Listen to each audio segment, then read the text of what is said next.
नमस्कार साथियों, talent Hunt के यूट्यूब चैनल में मैं उज्जवल आप सभी का हार्दिक स्वागत करता हूं। और हम पढ़ने वाले हैं हिंदी के बहुत बहुत ज़बरदस्त एमसीक्यू प्रश्न जो कि प्रीवियस ईयर के प्रश्न पत्र में पूछे गए हैं। तो चलिए शुरू करते हैं।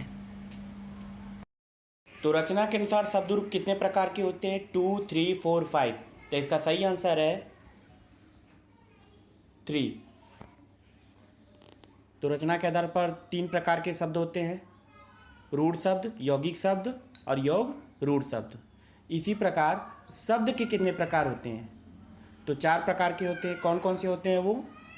पहला उत्पत्ति के आधार पर, दूसरा रचना के आधार पर, तीसरा प्रयोग के आधार पर और चौथा अर्थ के आधार पर। तो शब्द 4 प्रकार के होते हैं: उत्पत्ति के आधार पर, रचना के आधार पर, प्रयोग के आधार पर और अर्थ के आधार पर।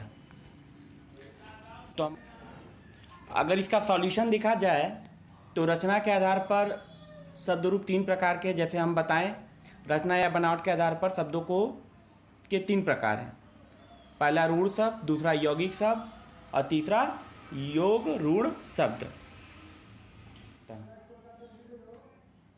ठीक है, तो हिंदी भाषा के मूल शब्द ही रूढ़ हैं। शब्द रूढ़ शब्दों को सार्थक खंडों में नहीं बांटा जा सकता, अर्थात इन शब्दों के सार्थक टुकड़े नहीं किए जा सकते। रूढ़ शब्द के टुकड़े नहीं किए जा सकते। अगर उसके टुकड़े करेंगे तो उसका कोई अर्थ नहीं निकलेगा।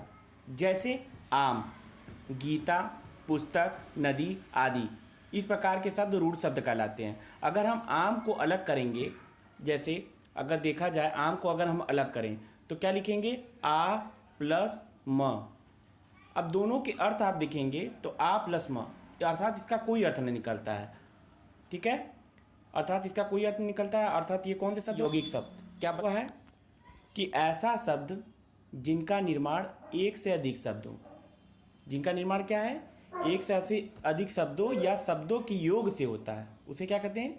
यौगिक शब्द कहते हैं। जैसे पवन पुत्र, पवन प्लस पुत्र, तो पवन यहाँ अलग शब्द है और पुत्र यहाँ अलग शब्द है। अगर तो ये क्या हो गया? पवन पुत्र, अर्थात ये यौगिक शब्द है। तो हिंदी में यौगिक शब्द 3 प्रकार के होते हैं। अब यौगिक शब्द 3 प्रकार के भी होते हैं। जैसे अगर देखा जाए सु प्लस पुत्र, तो यहाँ क्या लिखा है? सुपुत्र। तो सुपुत्र क्या है? तो सु क्या है? उपसर्ग है। सु क्या है? उपसर्ग है। ठीक है, और पुत्र क्या है? मूल शब्द है। पुत्र क्या है? मूल शब्द है। ठीक है, तो इस प्रकार देखा जाए तो हिंदी में यौगिक शब्द 3 प्रकार के होते हैं: सु प्लस पुत्र यानी सुपुत्र, यानी उपसर्ग प्लस मूल शब्द। नेक्स्ट आता है मूल शब्द प्लस प्रत्यय। अगर मूल शब्द और प्रत्यय को जोड़ दें तो भी वो क्या कहता है? यौगिक शब्द का रूप धारण कर लेता है। जैसे अगर देखा जाए मित्र प्लस ता, मित्रता, तो मित्र यहाँ पे क्या होगा? यहाँ मित्र यहाँ पे मूल शब्द होगा। ठीक है, और ता यहाँ क्या होगा? प्रत्यय होगा। ता यहाँ क्या होगा? प्रत्यय। प्रत्यय शब्द के अंत में जो प्रयोग किए जाते हैं अक्षर, वो क्या कहलाते हैं? प्रत्यय कहलाते हैं। ठीक है, और नेक्स्ट आता है मूल शब्द प्लस मूल शब्द बराबर यौगिक। अगर 2 मूल शब्दों को जोड़ा जाए तो भी यौगिक शब्द का निर्माण होता है। जैसे विद्या प्लस आलय, क्या होगा? विद्या प्लस आलय यानी विद्यालय। तो विद्या क्या है? मूल शब्द है, पहला मूल शब्द है, और दूसरा मूल शब्द क्या है? आलय। यौगिक शब्द भी 3 प्रकार के होते हैं: उपसर्ग प्लस मूल शब्द प्लस प्रत्यय, और थर्ड एंड लास्ट है मूल शब्द प्लस मूल शब्द। योग रूढ़ शब्द क्या है? ऐसे शब्द जो यौगिक तो हैं, क्या है? यौगिक तो है परंतु समान अर्थ को न प्रकट, ये सामान्य अर्थ नहीं प्रकट करते हैं।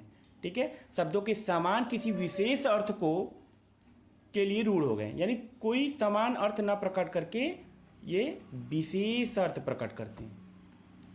ठीक है, या विशेष शब्दों का रूढ़ हो गया है तो उसे ही योग रूढ़ शब्द कहते हैं। जैसे क्या है? नीरज। नीरज का अर्थ क्या होता है? कमल। यद्यपि यहाँ देखोगे नीरज बराबर कमल भले ही है, तो यद्यपि नीर क्या होता है? नीर का मतलब क्या होता है? जल होता है। तो जल क्या है? जल से कई जीव अथवा पौधे जन्म लेते हैं। ठीक है, तो किंतु यह केवल कमल के लिए रूढ़ है। ये किस समास से बने शब्द का रूप, कॉमा, लिंग या वचन के कारण परिवर्तन नहीं होता है। द्वंद्व समास, तत्पुरुष समास, अव्ययी भाव समास, कर्मधारय समास। तो इसका सही आंसर है अव्ययी भाव समास। तो आइए देखते हैं कि अव्ययी भाव समास आखिर किसे कहते हैं। ठीक है, समास देखिए, तो अव्ययी भाव समास से बनने वाले शब्दों पर लिंग या वचन का प्रभाव नहीं पड़ता। ठीक है, अव्ययी भाव समास ऐसे होते हैं जिसमें लिंग और वचन का कोई प्रभाव नहीं पड़ता। उनका रूप क्या होता है? अव्ययी भाव समास का रूप स्थिर होता है, स्थिर रहता है। इन समासों का विग्रह कुछ इस प्रकार होता है, जैसे विवेकपूर्ण। विवेकपूर्ण का अर्थ क्या होता है? विवेक के साथ, अनुरूप, अनुरूप के योग्य। इन शब्दों का लिंग व वचन परिवर्तित नहीं होता है। शशांक शब्द का पर्यायवाची है, शशांक शब्द का पर्यायवाची है सूर्य, किरण, चंद्रमा, बादल। वो है चंद्रमा। क्या है? चंद्रमा। शब्द का पर्यायवाची चंद्रमा, चंद्र, शशि, कर, राकेश, रजनी, हिमांशु, चांद, मयंक, विदु, सुधाकर, कलानिधि, निशापति आदि। विद्वान किस संज्ञा का उदाहरण है? भाववाचक, जातिवाचक, द्रव्यवाचक, व्यक्तिवाचक। जातिवाचक संज्ञा का उदाहरण है। किस संज्ञा का उदाहरण है? जातिवाचक संज्ञा का उदाहरण। विद्वान जातिवाचक संज्ञा का उदाहरण है। जातिवाचक संज्ञा क्या होता है? कि जातिवाचक संज्ञा जिससे संपूर्ण जाति का बोध हो। क्या हो? संपूर्ण जाति का बोध हो, उसे ही जातिवाचक संज्ञा कहते हैं। जैसे सेवक, खेल, फिल्म, दवा, ये सब क्या? शुद्ध वाक्य। नेक्स्ट क्वेश्चन क्या है? निम्नलिखित वाक्यों में शुद्ध वाक्य है। श्री कृष्ण के अनेकों नाम हैं। भगवान श्री कृष्ण के अनेकों नाम का उल्लेख मिलता है। भगवान श्री कृष्ण के अनेकों नाम का उल्लेख मिलता है। श्री कृष्ण को अनेकों नामों से पुकारा जाता है। श्री कृष्ण के अनेक नाम हैं। तो ऑप्शन नंबर 4 सही होगा कि श्री कृष्ण के अनेक नाम हैं। किसी वस्तु या व्यक्ति को लक्ष्य कर कही जाने वाली बात दूसरे के लिए कही जाए, वहाँ कौन सा अलंकार है? विरोधाभास अलंकार है, अनियुक्ति अलंकार है, अतिशयोक्ति अलंकार, भ्रांतिमान अलंकार है। तो इसका राइट आंसर है ऑप्शन नंबर बी, अनियुक्ति अलंकार है। कि जहाँ किसी वस्तु या व्यक्ति को लक्ष्य कर कही जाने वाली बात दूसरों के लिए कही जाए, अनियुक्ति का मतलब दूसरे के लिए बात कही जाए, खुद के लिए नहीं, तो वहाँ अनियुक्ति अलंकार कहलाएगा। उग्र कहते हैं, यानी उग्र किसे कहते हैं? रामेश्वर लाल दुबे, पांडे बेचन शर्मा, नरेश मेहता अज्ञे। रामेश्वर लाल दुबे, पांडे बेचन शर्मा, नरेश मेहता अज्ञे। तो इसका राइट आंसर है पांडे बेचन शर्मा। यानी पांडे बेचन शर्मा को क्या कहते हैं? उग्र कहते हैं। जिस छंद के पहले तथा तीसरे चरणों में 13-13 और दूसरे तथा चौथे चरणों में 11-11 मात्राएं होती, वह छंद कहलाता है। ठीक है, तो इसका राइट ऑप्शन है दोहा। भरत मुनि के अनुसार रसों की संख्या कितना है? 8। ऑप्शन नंबर ए सही है। भरत मुनि ने 8 प्रकार के रसों की संख्या बताए हैं।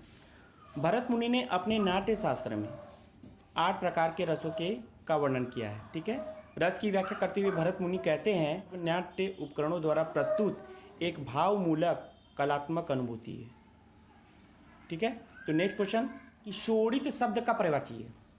चांदी, चंदन, रक्त, धरती।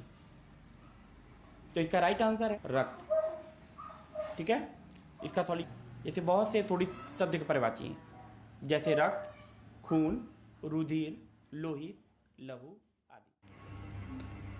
अगर मेरा ये वीडियो आपको पसंद आया हो या आपके लिए ये बहुत ही हेल्पफुल रहा हो, तो हमारे चैनल को लाइक करें, शेयर करें और सब्सक्राइब करना ना भूलें। Thank you so much.